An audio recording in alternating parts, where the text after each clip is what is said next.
Alhamdulillahilladzi khalaqal mauta wal hayata liyabluwakum ayyukum ahsanu amala wa huwal azizul ghafur. Asyhadu an la ilaha illallah wa asyhadu anna Muhammadan abduhu wa rasuluh. Allahumma salli wa sallim wa barik ala sayyidina wa habibina wa syafi'ina wa maulana Muhammadin wa ala alihi wa ashabihi wa man tabi'ahum bi ihsan ila yaumiddin. Amma ba'd. Qala Allah ta'ala fil Qur'anil Karim, a'udzu billahi minasy syaithanir rajim. Bismillahirrahmanirrahim.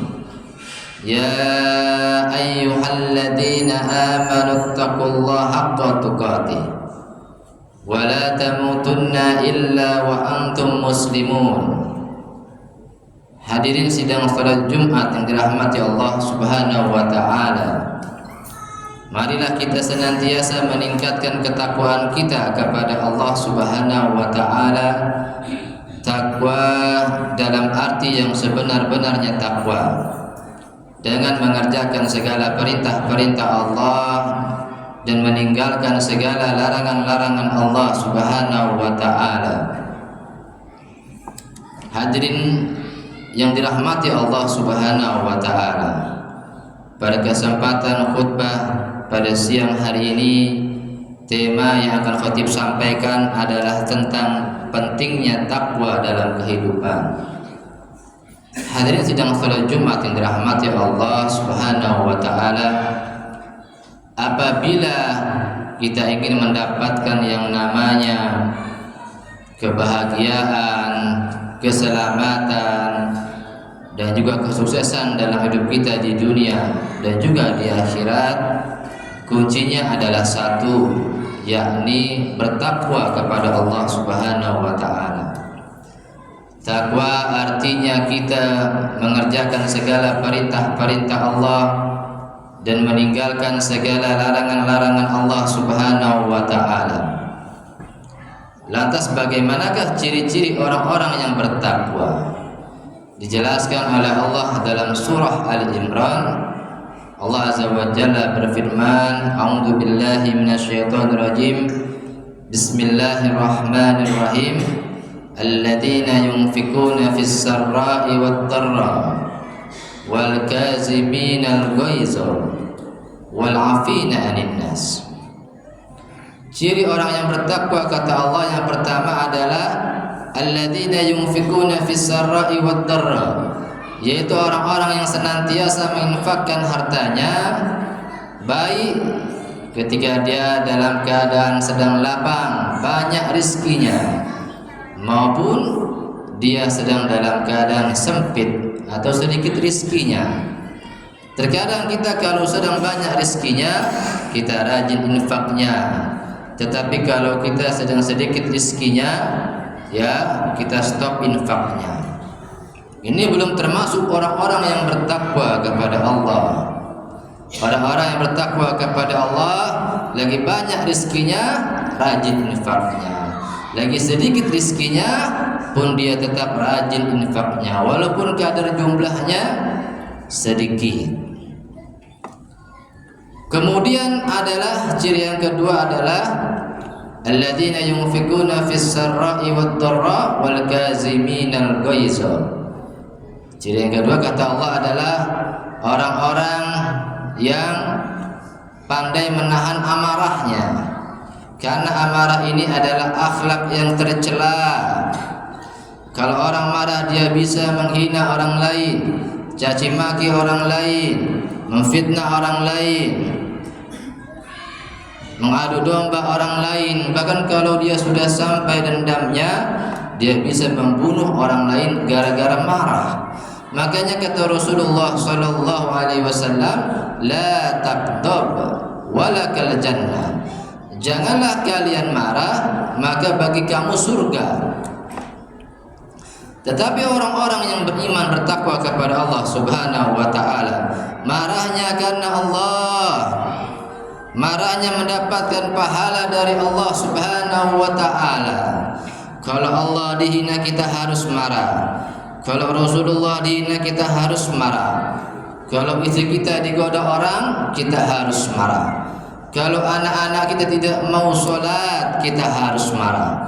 Kalau anak-anak kita tidak mau mengaji Al-Quran, kita harus marah. Tetapi kalau marah kepada anak dalam batas-batas yang wajar, tidak boleh sampai menzalimi anak, memukuli anak dengan hawa nafsu. Nanti anaknya jadi pertama lebam, yang kedua anak-anak akan benci kepada kita, nggak suka sama kita, karena kita orangnya kasar, keras. Makanya gunakan parenting yang lemah lembut, yang penuh cinta kasih kepada anak-anak, maka kita akan dicintai oleh anak-anak kita. Kemudian yang ketiga cirinya adalah wal afina 'anil nas, kata Allah, senantiasa memaafkan kesalahan orang lain, jiwanya pemaaf bukan pendendam. Ciri yang berikutnya adalah orang yang bertakwa itu menjauhi segala macam perbuatan kemaksiatan, perbuatan dosa, dosa kecil atau dosa besar ia jauhi. Walaupun manusia tempatnya salah, berbuat kesalahan, tapi dia berusaha semaksimal mungkin untuk meninggalkan segala perbuatan kemaksiatan. Karena segala perbuatan dosa dan kemaksiatan ada dampak negatifnya. Yang pertama, kalau kita sering berbuat kemaksiatan dan dosa, akan diazab oleh Allah Subhanahu wa taala. Bukankah dosa yang menyebabkan Nabi Adam dikeluarkan dari surga karena memakan buah khuldi?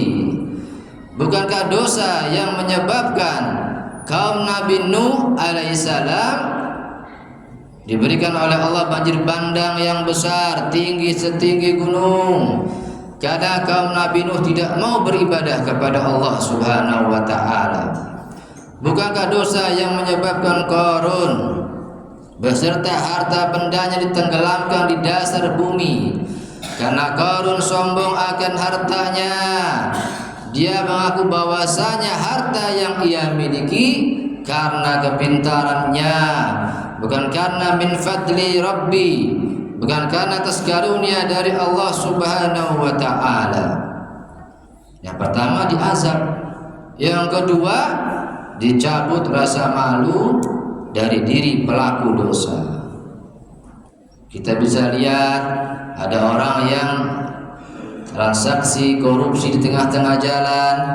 Kita bisa lihat seorang wanita yang di tengah-tengah masyarakat berjalan terbuka auratnya, dia tidak malu lagi, malah dia tertawa-tawa terlihat aurat terbuka auratnya. Itu kenapa? Karena Allah sudah cabut rasa malu pada dirinya. Kita juga lihat ada seorang laki-laki yang sudah balik memakai celana pendek keluar rumah, padahal paha adalah aurat. Padahal aurat laki-laki pusar sampai lutut. Makanya kalau keluar rumah usahakan pakai celana panjang dan olahraga gunakan training agar tidak terlihat auratnya. Hadirin yang dirahmati Allah Subhanahu wa taala. Yang berikutnya dampak dosa akan mati dalam keadaan yang su'ul khatimah, akhir kematian yang buruk. Berapa banyak kita lihat orang-orang yang mati saat sedang mengkonsumsi narkoba, saat sedang mabuk-mabukan, saat sedang berzina dengan seorang wanita di hotel yang bukan istrinya. Orang-orang yang mati su'ul khatimah sudah pasti di alam barzah disiksa terus sampai datang hari kiamat, dan di akhirat masuk neraka. Makanya segera kita bertobat kepada Allah Subhanahu wa taala. Innallaha la yaqbalu taubatan abdi ma lam yughargir, kata Rasulullah. Sesungguhnya Allah tidak menerima taubat seorang hamba ketika ruhnya sudah di kerongkongan, sudah sakaratul maut, dia baru, ya Allah, aku bertobat kepadamu ya Allah. Tidak akan Allah terima. Jadi sekarang kita bertobat, hijrah, taat kepada Allah Subhanahu wa taala. Hadirin dirahmati Allah Subhanahu wa taala. Kemudian adalah ternyata di dunia ini ada orang yang merugi, ada orang-orang yang beruntung. Di dalam Al-Quran Allah jelaskan hanya empat orang yang beruntung di dunia ini. Wal asr innal insana lafi khusr illa alladhina amanu wa amilus shalihat wa tawassaw bil haqq wa tawassaw bis sabr, kata Allah.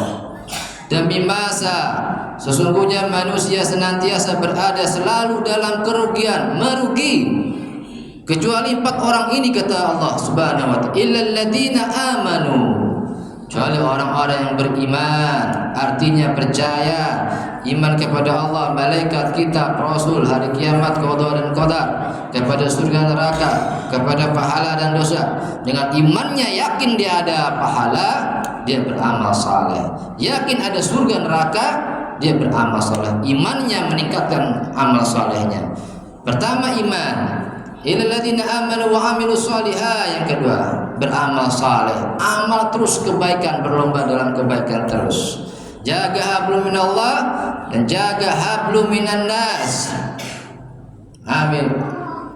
Illal ladzina amanu wa amilus shalihat wa tawassaw bil haqq. Yang ketiga, senantiasa mengajak kepada kebaikan dan kebenaran, wa tawassaw bis sabr, senantiasa mengajak kepada kesabaran. Sabar, kata Imam Al-Ghazali, sabar ada tiga. Sabar kita taat kepada Allah dari akhir balik sampai Allah wafatkan kita. Yang kedua, sabar kita meninggalkan kemaksiatan.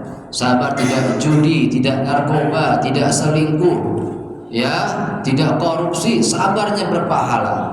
Dan sabar kita diberikan ujian musibah oleh Allah Subhanahu wa taala, berpahala sabar kita.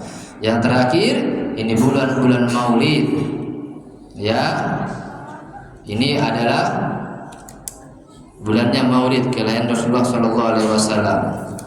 Maka kita tingkatkan lagi kecintaan kita kepada Rasulullah. Bukti cinta kita yang pertama adalah memperbanyak salawat kepada Rasulullah Sallallahu Alaihi Wasallam. Yang kedua, mengerjakan segala sunnah Rasulullah Sallallahu Alaihi Wasallam. Kalau kita kerjakan dengan istiqomah, insya Allah kita di akhirat akan di surga berdampingan dengan Rasulullah Sallallahu Alaihi Wasallam. Barakallahu li wa lakum fil Qur'anil Karim wa nafa'ani wa iyyakum bima fihi minal ayati wa dzikril hakim. Aqulu qawli hadza fastaghfiruhu innahu huwal ghafurur rahim.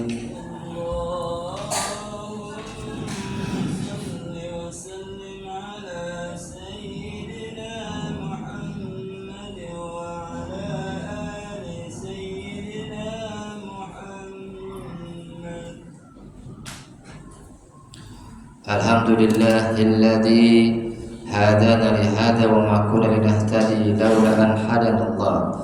Asyhadu an la ilaha illallah wa asyhadu anna Muhammadan abduhu wa rasuluh. Allahumma shalli ala sayyidina Muhammad wa ala ali sayyidina Muhammad.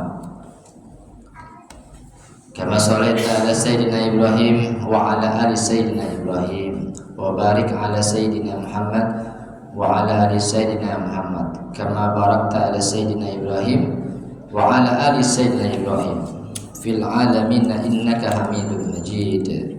اللهم اغفر للمسلمين والمسلمات والمؤمنين والمؤمنات الأحياء منهم والأموات.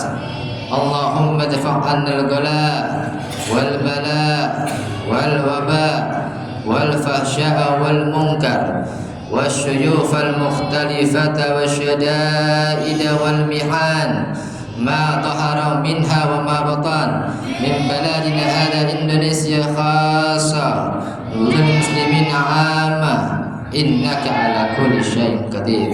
ربنا آتنا في الدنيا حسنة وفي الآخرة حسنة وقنا عذاب النار. عباد الله إن الله يأمركم بالعدل والإحسان وإيتاء ذي القربى وينهى عن الفحشاء والمنكر والبغي يعظكم لعلكم تذكرون ولذكر الله أكبر. أقيموا الصلاة.